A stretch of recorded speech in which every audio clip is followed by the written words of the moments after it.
Hey, today I'm talking about how to like yourself. What are some of the reasons people don't like themselves? What can they do about it? And what changes in your life when you do like yourself? That's what I'm talking about in this longer mental health video. If you don't have time to watch it all, feel free to add it to your watch later. The captions are edited and available, so if you don't see them, just hit the closed captioning and they will pop up. Dawn Super here, helping people have better days. Be sure to subscribe if you want to be one of them. I didn't like myself until I was 35 years old, and I had no idea how to go about liking myself before I did. And so there's no instruction manual for humaning. It's one of my favorite things to say.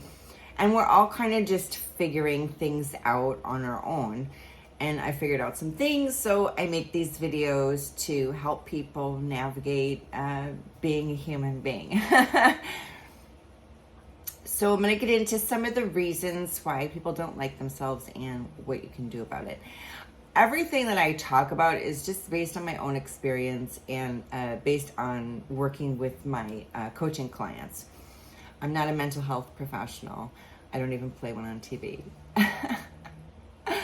Highlight reel syndrome is one of the biggest reasons why people don't like themselves.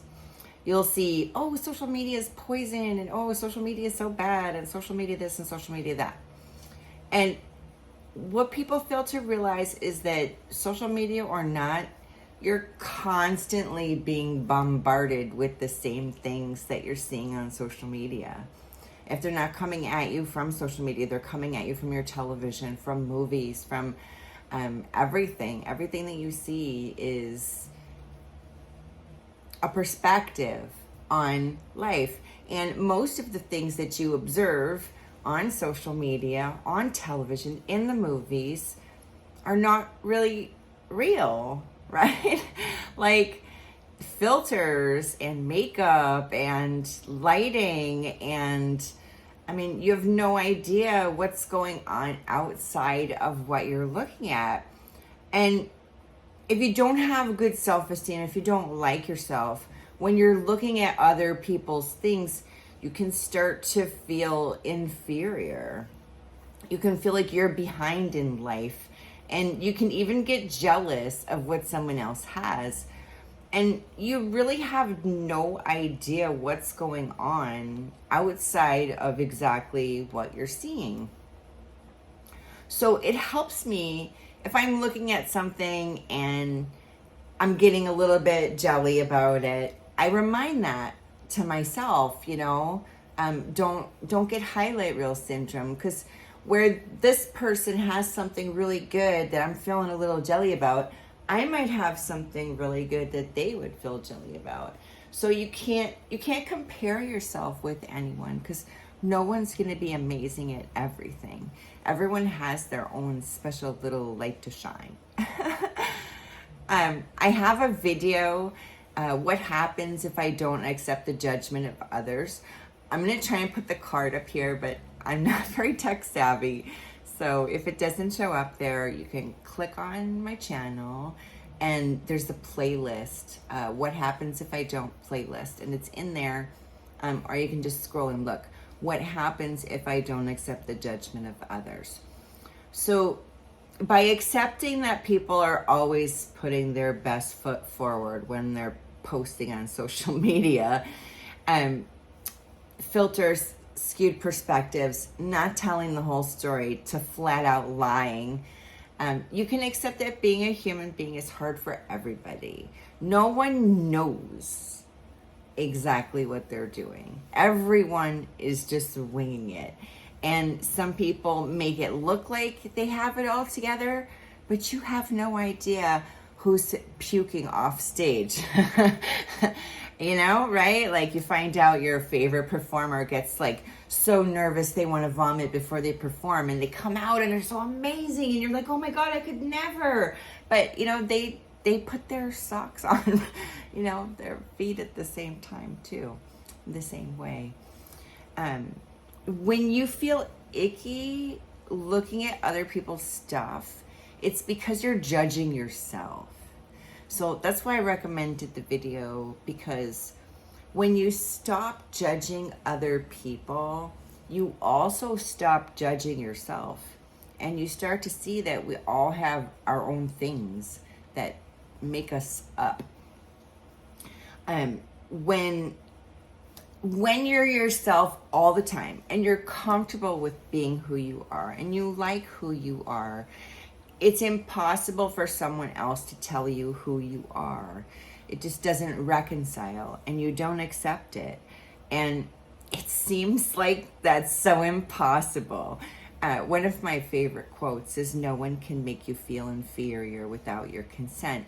But it took me like 40 years to actually understand what that means. And what it means is that no one creates feelings inside of you. You create them based on what you're hearing or seeing and absorbing from the other people. And that's why I talk so much about your feelings can lie to you. And understanding that helps you cope with when you do have those hard, icky feels. Another reason people don't like themselves is because they eat their sensibilities. And what does that mean? It means they change who they are like a chameleon to try and adapt to the people that they're around at that time. Tolerating behaviors that make you uncomfortable, doing things to gain favor for other people, gossip. Gossip is social currency that bankrupts your soul. And it took me a really long time to understand that. Again, when who you are, what you think, what you say, and what you do all match. So when you have an imbalance in yourself where what you think, you don't agree with the person that you're talking to, but you pretend that you do because you want them to like you. That's eating your sensibilities. And it creates like a blip inside of you because what you think, what you say, and what you do aren't matching. You're out of balance. And that's why it feels yucky inside of you, because you're not being true. You resent yourself in that moment. That's why you feel that way. Another video, I'm gonna try and put a card here for sensibilities are not a breakfast cereal. It's a quick little 8-minute video that I did that talks about that and how you can give yourself little tricks to be mindful to not do that. One thing that helped me with that is a strange quote. "I'm willing to die for the truth." And when I first heard it, I was like, gosh, what truth could be so serious that I'd be willing to die for it? And I realized that in the context of being yourself, if being yourself is going to cost you a relationship with someone, then you stay true to yourself. You're willing to let that relationship die for the truth of staying who you are instead of changing who you are to accommodate someone else. And standing up for yourself by not changing your personality to accommodate someone else, it makes you feel stronger and you feel better about yourself. And that's a way to start liking yourself, is to have integrity, is to accept yourself fully, warts and all.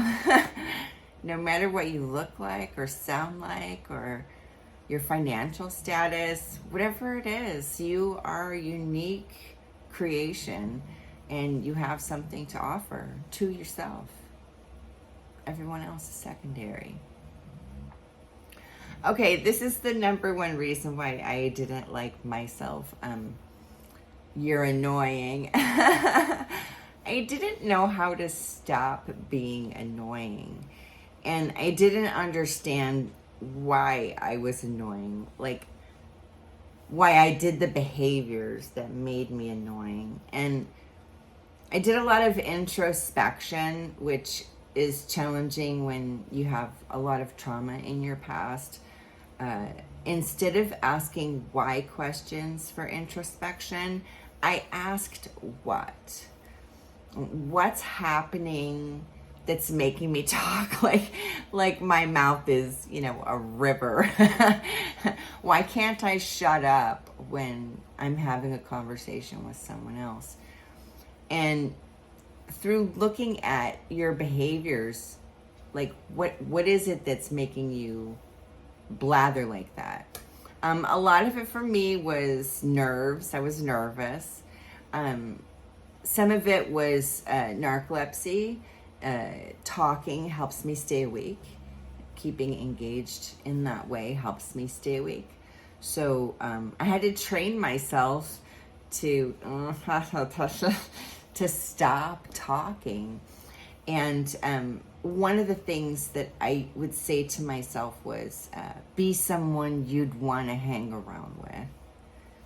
And then I'd pull myself back into my own awareness and think about what that would look like in the situation that I'm in. Like, how would I want the other person to behave? And that gives me, neurodivergent me, clues as to how to behave in a situation. And that's different from changing who you are as a person to accommodate someone else's feels. You can be a chatty Cathy and have a grip on it without that changing who you are as a person. Like, you're not stifling yourself, you're just controlling yourself.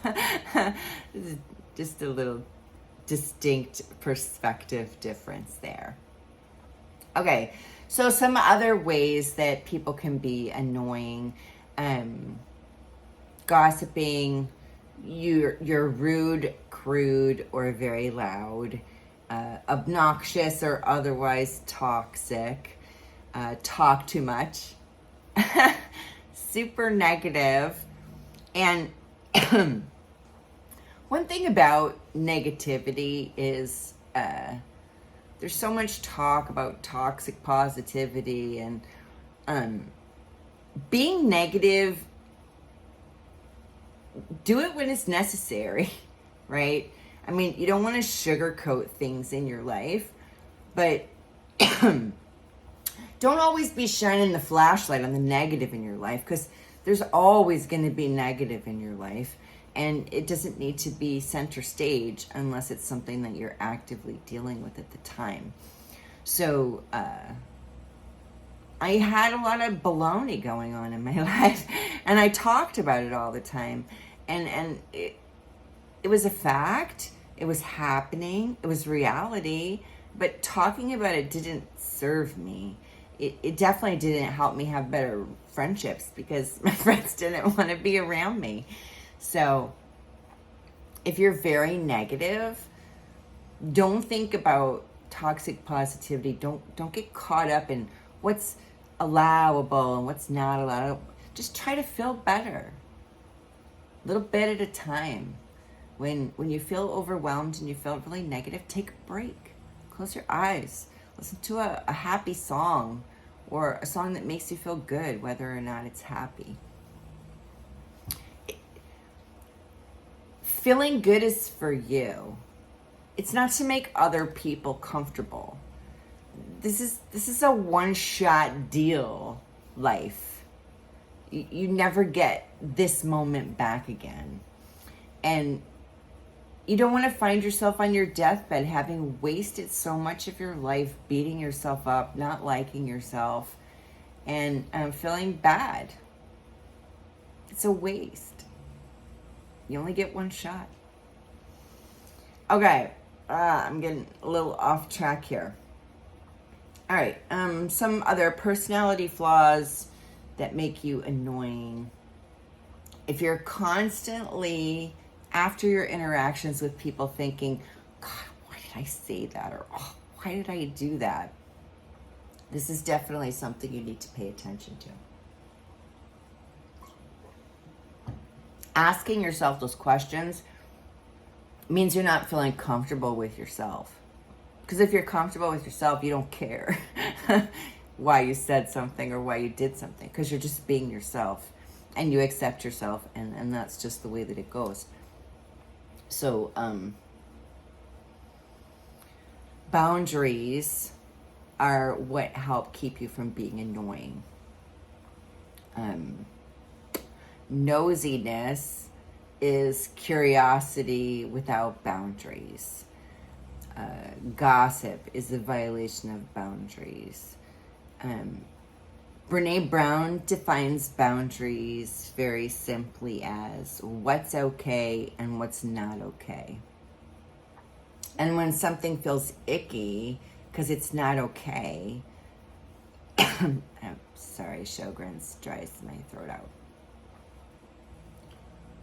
When something feels icky because it's not okay, that's a good indicator for you to remind yourself that boundaries are a thing. I know about them forever, but I didn't really set them or hold them. Wow, one sec. Sorry, I don't edit. Anybody got time for that? All right.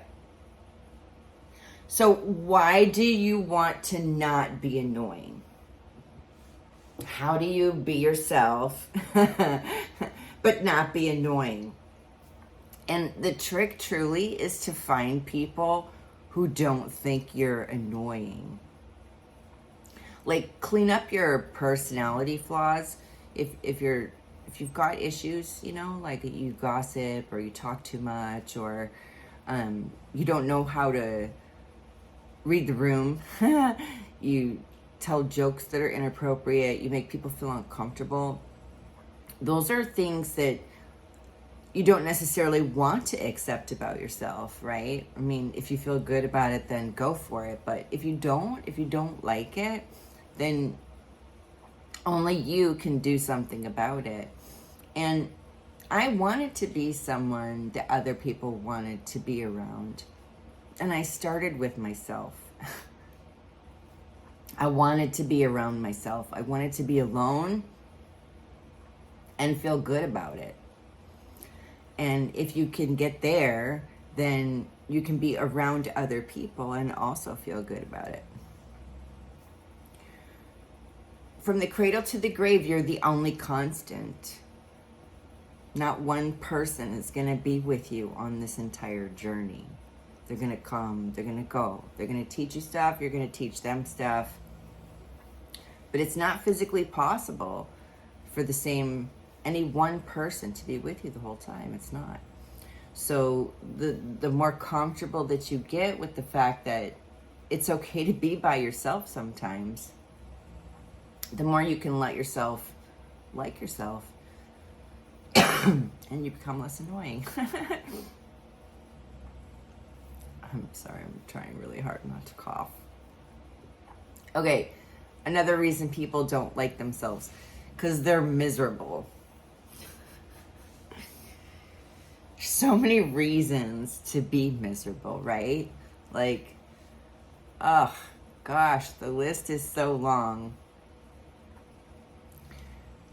Whether you're having health issues or your living situation is miserable, your job, you're in school, your whatever it is, when you go through stuff for a long time, it can make you miserable. When you get to the bottom, you got to remember to look up. And if you don't remember to look up, then you can get stuck in a rut. Stuck in the suck. And often you find yourself alone and there's no one there to help you pull yourself out. And I was there a lot in my life, and that's another reason why I make all this content, because I didn't know what to do. How do you do this human stuff?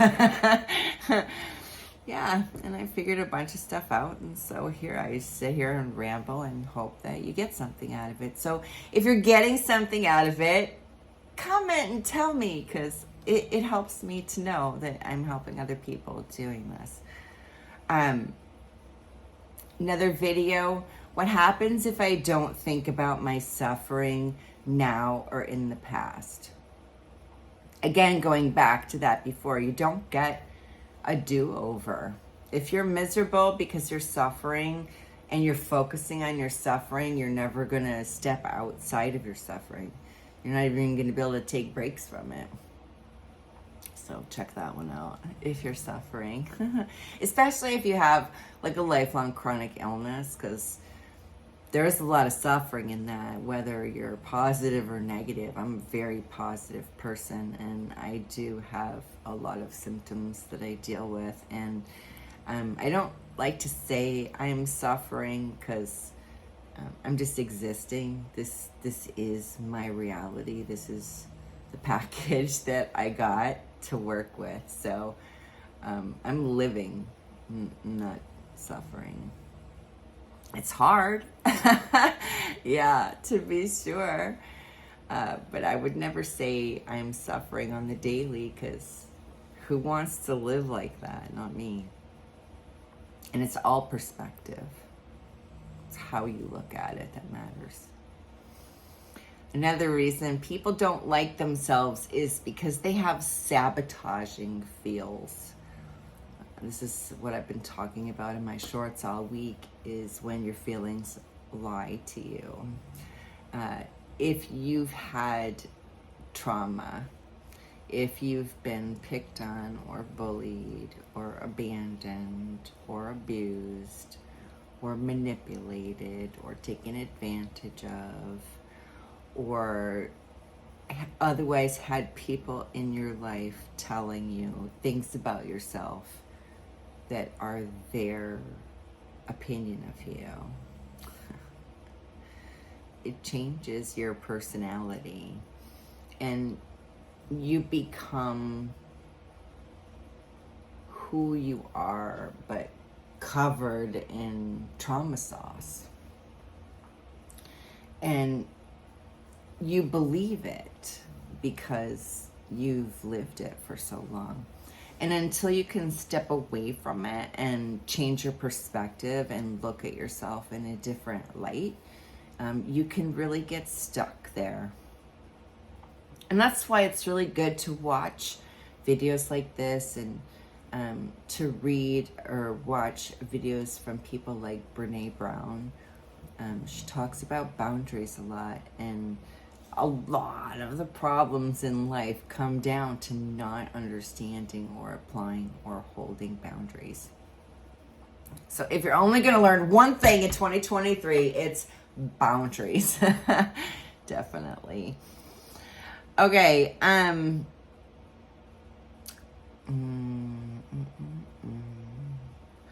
So music is medicine. On Thursdays, I've been putting out some of my favorite songs with some of my feels written out in the text to read. One of the songs that has always helped me with my perspective is by Jason Mraz. And the lyric is, you can always come home. And your home is inside of you. And for someone who didn't like going home for a good portion of her life, changing the perspective to home is my meat suit. home is here, right? I can always get here to me as long as I'm breathing, right? So you can always get to you, to yourself. And if you can hold the perspective that what you think about in your head is your reality, and I'm not talking about thinking about flying or becoming an astronaut or, whatever. I'm talking about if you think good things about yourself, you're going to feel better about yourself. And if you don't, you can practice little bits at a time. There are a lot of resources now for mental health that didn't exist when I started my journey 25 years ago. I had to read like every self-help thing that existed, and I didn't understand it. I didn't know how to apply it. I didn't know what it looked like in real life.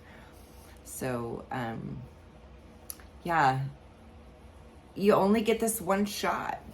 So if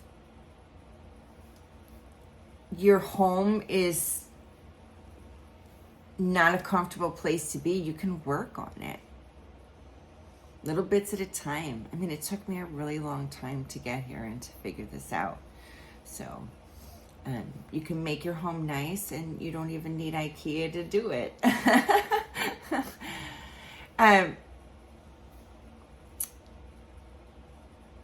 If you start standing up for yourself more inside of yourself, then you'll feel stronger as a person. And only honor your feelings if they're legitimate. And if you don't know if they're legitimate, like imagine you're talking to your friend and pull back, 1,000 feet. Okay, so right now I'm feeling like kind of nauseous about this thing that happened. And so is it because I'm thinking bad things about myself, or like what is happening inside of me that's having me feel this way? And imagine your friend saying those things to you, and how would you see it if you were your friend and not yourself? That's a good way to open up your perspective, actually. So learning how to be your own best friend is a struggle. It's a struggle to know how to do it. It's a struggle to know how to wrestle between self-love and ego. There's no instruction manual for humaning. We're all just doing the best that we can. This is another great reason to have an empowerment coach, somebody who can help you see who you are, help you figure it out and meet yourself for the first time and build on that person to have the kind of strength where what you think, what you say, and what you do all match. And you walk through the world with a different kind of power. It's good to feel empowered. One more vid here, clearing your mind without meditating. If your brain is not your friend, if you say mean things to yourself on the regular, definitely check it out. Having quiet inside of your head instead of someone nagging you, especially if it's you nagging you, it changes your life. It does. It helps you calm down, and it lowers anxiety levels and stress levels, and it helps you feel better about yourself and your life. And, when you feel better about yourself, when you like yourself, you start having better friendships, better relationships. You don't feel as much in competition about things you have no control over anymore. I had a more well-rounded social life. I enjoyed the company of the people I was with more because they were more aligned with who I was as a person. I wasn't trying to fit in everywhere. I was finding people who were more like me and, enjoyed the kind of things that I enjoyed and liked intelligent conversation and that kind of stuff. As a person with lifelong health issues, I had a lot less symptoms when I felt better about myself. In fact, narcolepsy specifically benefits from being positive and having positive emotions. It's scientifically shown that positive emotions help with wakefulness. And I personally believe that's true for every person on some level or another. When you feel better about yourself, you're less tired because you're less weighed down by feelings. You have more joy too. If you enjoyed this, I would love it if you told me so. This doing content every day, it's always good when someone tells me that they benefited from it in one way or another. And now I've come to the shout out portion of the video. I would not be doing these videos if it weren't for the people who have come to me either in the comments or on Facebook or in Messenger and told me, what they enjoyed about the content and how it benefited them. So on YouTube, I want to give a special shout out to my commenters, Elizabeth Cannon, Kim Farhat, Alina Buffer, Lynn Stryker, Mila M., Christine Stanton, Davin Hiskey. Thank you for the tacos. And on Facebook, Brian Ramberty, Mary Frances Henry Bell, Joshua CJD, Belinda Bo Wilson, Heather Romero, Liz Corsaro, Jeffrey Nix, Jeannie Robinson, Jennifer Jenna Rusk Schumit, Emily Buffer, Jimmy Stevens, Christine Kelly Stanton, Maureen Timpa, Chris Brown, Benjamin Jackson. And a special thanks to Caroline and Terry Brown for all of the shares and reposts and tips and tricks, etc. I appreciate all of that very much. Every Friday I do longer videos, Monday through Thursday. You can find me 59 seconds at a time on the shorts, helping people have better days. Make it a great day. The choice is always yours.